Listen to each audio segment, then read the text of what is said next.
અમરેલી ભારે વરસાદ વચ્ચે ફાયર બ્રિગેડની સરાહનીય કામગીરી, પાણીમાં ફસાયેલી કારનું રેસ્ક્યુ કરાયું. અમરેલીમાં સંભવિત પૂરની સ્થિતિ વચ્ચે ફાયર વિભાગ એલર્ટ મોડ પર.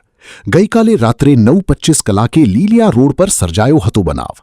Fire officer H C. ગઢવીની સૂચનાથી કંટ્રોલ રૂમની ટીમ પેટ્રોલિંગમાં હતી.